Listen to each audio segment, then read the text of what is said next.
Nah, sebetulnya yang kepingin jadi putra pertamanya Gus Dur itu saya soalnya. Tapi dan Pak Jaya sudah putra pertama secara ideologis dan gitu. Tapi akhirnya saya ke rumah menerima tamu macam-macam di rumah gitu. Dan saya sampai 7 harinya. 7 hari saya pamit ibu-ibu, saya tak ziarah ibu, nantilah nunggu 40 hari. Setelah 40 hari saya pamit lagi, nunggu 100 hari Mas Astro. Setelah 100 hari saya pamit ibu-ibu, pokoknya kalau ini saya boleh nggak boleh saya ziarah. Nah ini di NU ini yang menarik ini Pak Jaya. Ini bukan cerita mistis, tapi ini kebiasaan yang terjadi di NU Pak Jaya. Kebiasaan yang dia. Nah cerita-ceritanya maksudnya. Saya setelah 100 hari, waktu itu saya ingat bulan April, saya ziarah ke Gus Dur. Ini perasaan saya Pak Jaya.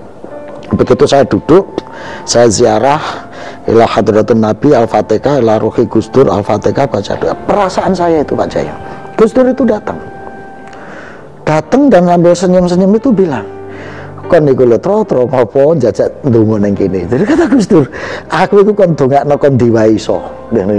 Karena kamu ngapain doa di sini? Saya kamu doain dari mana saja bisa, kata Gus Dur. Sudah kamu pulang.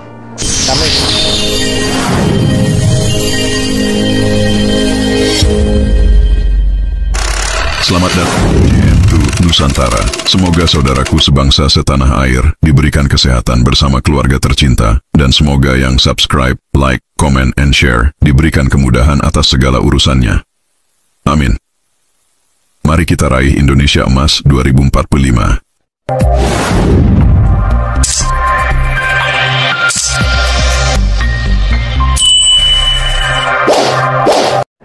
Setelah itu kan Gus Dur meninggalkan dunia fana ini. Anda di mana? Jadi beberapa saat sebelum Gus Dur, aduh saya kalau cerita Gus Dur pas saat itu saya selalu gak kuat Pak saya. Jadi beberapa saat Gus Dur itu ketemu saya di rumah sakit, pas saya masuk gitu ke pintu, assalamualaikum Gus, terus gitu ya. Saya laporan bahwa saya sudah selesai S3 Gus. Saya mau ujian disertasi gitu. Saya pamit di rumah sakit. Begitu saya pamit bahwa saya sudah mau ujian disertasi, Gus Dur langsung peluk saya. Alhamdulillah terus kamu selesai, dia ngomong gitu.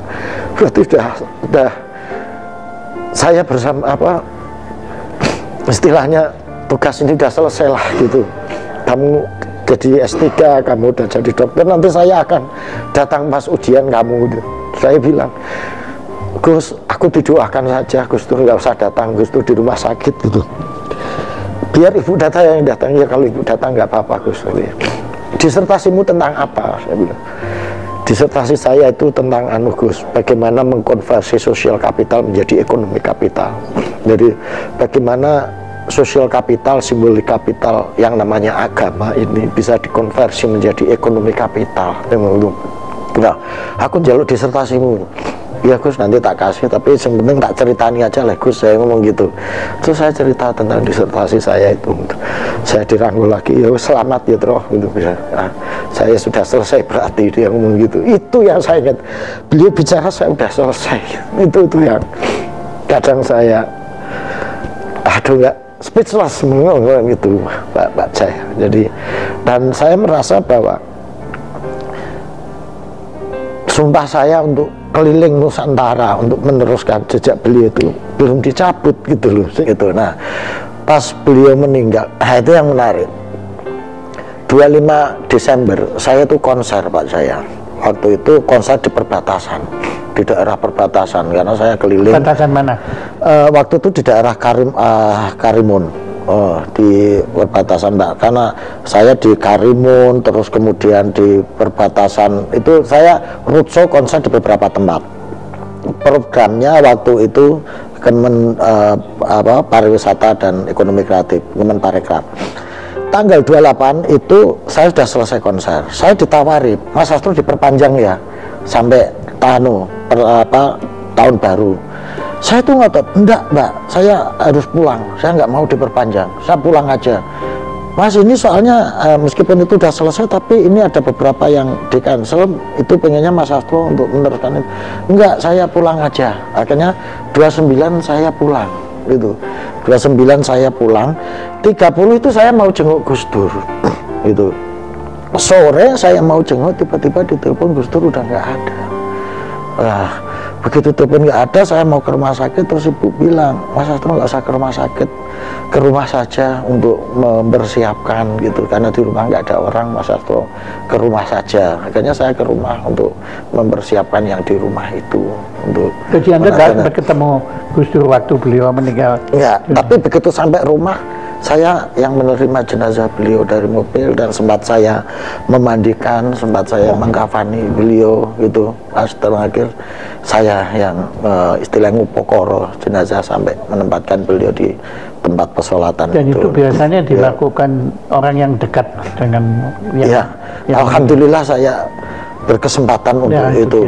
Nah, setelah selesai itu, kemudian ibu manggil saya gitu ya. Ibu bilang, Mas Astro, saya minta supaya nggak ikut ke Jombang untuk jaga rumah, karena bahkan Anda diminta tidak ikut ke Jombang? Ya, karena di rumah nggak ada orang, jadi mewakili keluarga kalau nanti kalau ada yang mau takziah ke rumah untuk tahlilan di rumah gitu. Ya, saya alhamdulillah.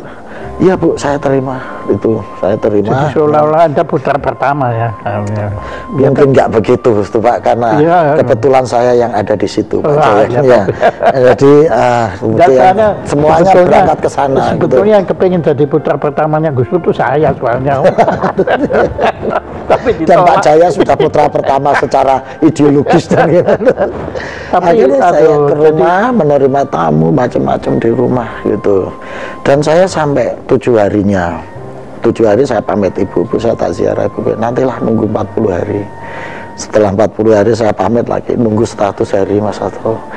Setelah 100 hari saya pamit ibu, pokoknya kalau ini saya boleh nggak boleh saya ziarah itu. Oh iya udah Mas Astro. 100 hari saya ziarah. Nah ini di NU ini yang menarik ini Pak Jaya. Ini bukan cerita mistis, tapi ini kebiasaan yang terjadi di NU Pak Jaya. Kebiasaan yang nah, cerita-ceritanya maksudnya. Saya setelah 100 hari, waktu itu saya ingat bulan April, saya ziarah ke Gus Dur. Ini perasaan saya Pak Jaya.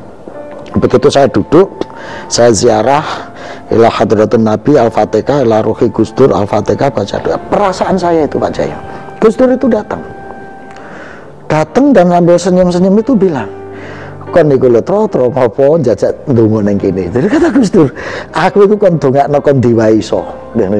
Karena kamu ngapain doa di sini? Saya kamu doain dari mana saja bisa, kata Gus Dur. Sudah kamu pulang, kamu nyapu jalan aja. Tugas kamu nyapu jalan gitu. Ini perasaan saya begitu, Pak Jaya. Nyapu jalan. Menyapu jalan. Setelah selesai tahlil doa, saya bingung. Ini apa maksudnya Gus Dur perintah nyapu jalan itu gitu. Akhirnya saya pulang lewat darat waktu itu. Saya tanya, mampir ke Mbah Lim Klaten, waktu itu masih sugeng beliau. Saya tanya ke Mbah Lim, saya tadi ziarah ke Gus Dur, saya sowan. Kok Gus Dur perintah saya suruh nyapu jalan, ini maksudnya apa? Mbah Lim bilang, ya sudah nanti saya yang tanya ke Gus Dur. Beliau bilang gitu, maksudnya apa? Udah kamu pulang, nanti Gus Dur akan ngasih tahu maksudnya apa. Waktu itu saya guyon sama Mbah Lim gitu aja.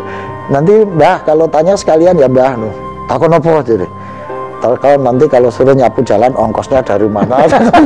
Wah, potong gue, terus mulai, ya Mbah ya. Terus pokoknya Gus Dur ngongkosi. Nah, waktu itu saya sempat mampir ke Beb Lutfi juga. Saya tanya Beb Lutfi, apa maksudnya nyapu jalan ini? Beb Lutfi bilang, lah sapune wis duwe apa durung? Lah saya nggak tahu Beb, nanti Gus Dur ngasih sapu ke kamu. Ya gitu, udah kamu pulang aja. Pokoknya singkat cerita, begitu saya sampai rumah, ada yang temen ini manajernya Iwan Fals, pernah jadi manajernya Iwan Fals, cerita kalau Iwan pengen ketemu saya. Itu setelah itu hari lain saya ketemu Iwan, cerita-cerita lah, yang intinya Iwan ini ya pengen bagaimana supaya bermanfaat, bagaimana musik, idealisme beliau. Saya bilang, ya udah Wan, kita pentas saja di pesantren. Saya ngomong gitu, supaya anak-anak OI dekat pesantren, nanti mereka juga dekat kiai. Oh gitu ya, iya. Ya sudah kalau gitu kita pentas di pesantren.